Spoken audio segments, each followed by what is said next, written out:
Right now on Upfront.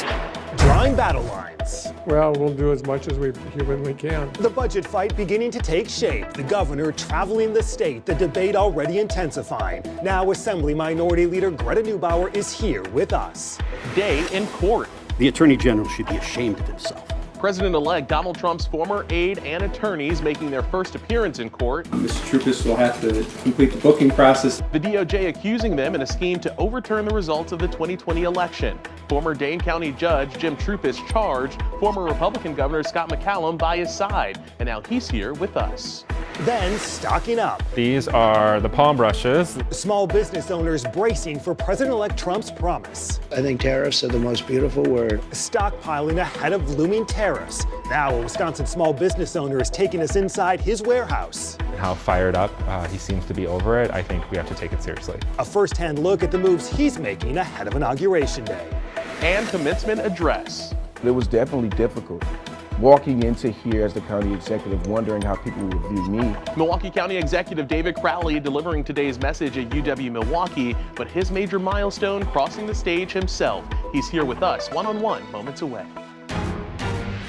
This is Upfront with Jaron Jordan and political director Matt Smith. Hi, everyone. Thanks for joining us. A lot of reaction coming from Governor Tony Evers' appearance right here on Upfront just last week as Madison now prepares for the major budget battle ahead. The governor continuing listening sessions across the state this week, Republicans drawing red lines. In the Assembly, Democrats picked up 10 seats in November, reducing the Republican majority to 54 to 45. Democratic Minority Leader Greta Neubauer led those efforts for Democrats. She joins us now from the Capitol. Representative, like always, good to see you. Welcome back. Yes, you too. Thanks for having me, Matt. Let's start with those numbers. Your goal when you went into November was for Democrats to win control of the Assembly. That didn't happen, but you did pick up 10 seats. In response to that, Speaker Vos told us recently the victory means that Republicans are going to keep the majority in the Assembly for the next decade.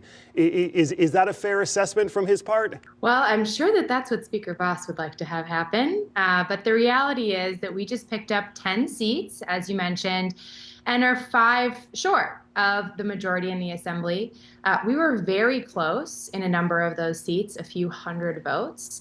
And then the rest of them were a couple of percentage points. And so in a very tough year for Democrats, we picked up those 10 seats, including some really close ones. And so we are very hopeful that in 2 years, we will be able to pick up those 5 seats and, of course, be in a position to have a Democratic trifecta in Wisconsin. Representative, we've already seen some of the red lines drawn from Governor Tony Evers, Assembly Speaker Robin Vos as well on issues like work from home, funding for UW, even education funding across the state. I'm curious, what are your red lines as we enter this budget conversation? Yeah, so we are really focused on 2 major priorities as the Assembly Democrats. That's investing in our schools, particularly K-12. Many of our communities across the state have gone to referendum, had to raise their own property taxes to cover needed investments in our schools. Our kids deserve better, and the GOP-led legislature just has not been keeping up our end of the bargain. So that'll be very important for us in this budget cycle. We also are very focused on lowering costs for working families. We know that many people across the state continue to struggle due to recent inflation. We want to focus on the areas of childcare, housing, and prescription drugs and see what we can do to put some money back in people's pockets. You're meeting with your entire Democratic caucus ahead of the session beginning. The governor told us last week he's going to push back on President-elect Trump and his plans if these mass deportations begin. I'm curious from your perspective, is this conversation happening among Democrats in the Assembly as well? And what, if anything, can Democrats do? Yes, we're absolutely having these conversations. And of course, many of them are being led by local folks in our communities who are really concerned about what the impact of mass deportations would be. We've got families, right, with young children. We've got people who have been part of our communities for decades, who live and work right next to us, right, our neighbors.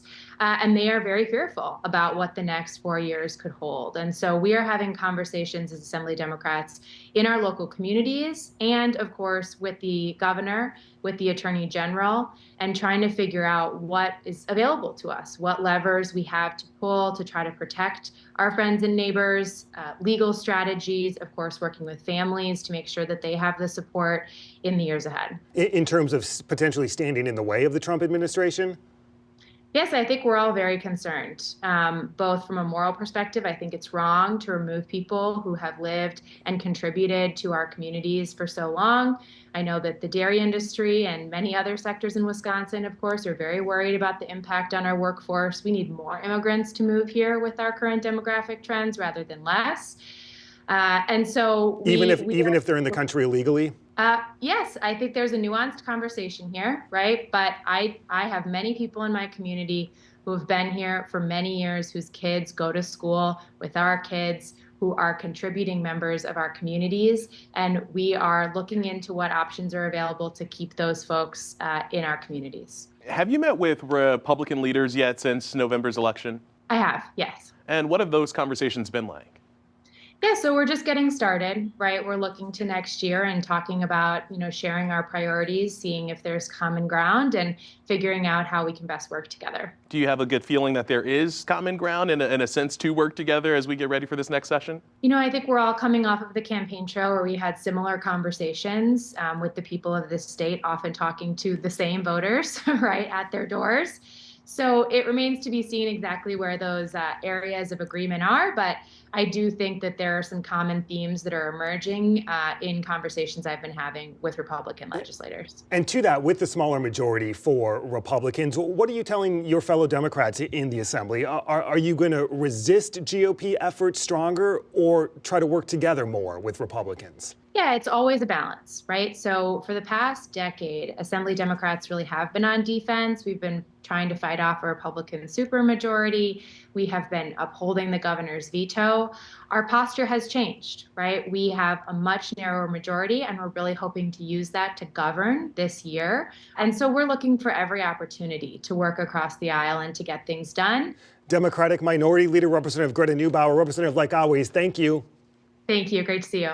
Wisconsin's 2024 Republican electors will meet at the Capitol Tuesday to cast Wisconsin's 10 electoral votes for President-elect Donald Trump. Trump won Wisconsin by more than 29,000 votes. Tuesday's meeting comes just as the case involving Wisconsin's 2020 Republican electors heads to court.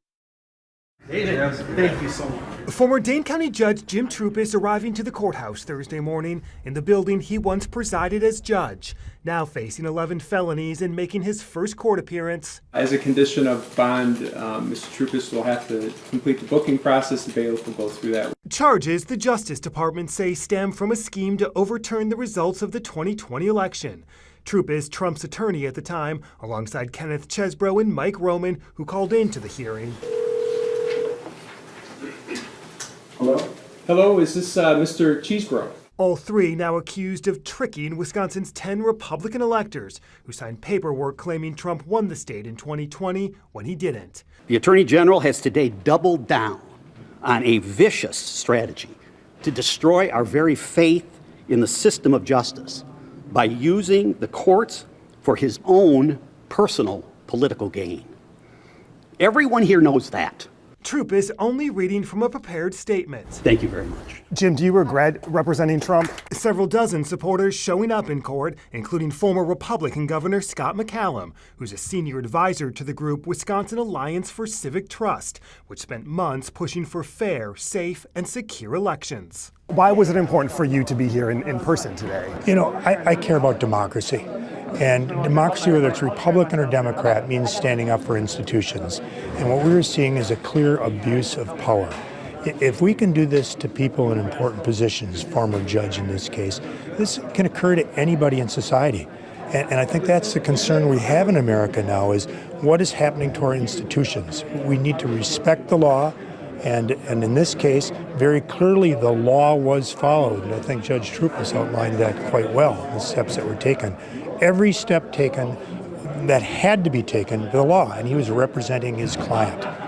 You're a former Republican governor who was out talking about preserving democracy and the fight for democracy ahead of November. I mean, these are serious charges attempting to overturn the results of the 2020 election. What do you make of that? You're required by law, and what we have pushed for with the Carter Center, Democrat organization, in supporting democracy is abide by the law, follow the system. And I think in Wisconsin, we showed, people participate in the election. We want the process to be fair. But part of that means following and abiding by law as well. The law in Wisconsin requires, as it does elsewhere, requires an alternate slate if you're going to challenge an election in court.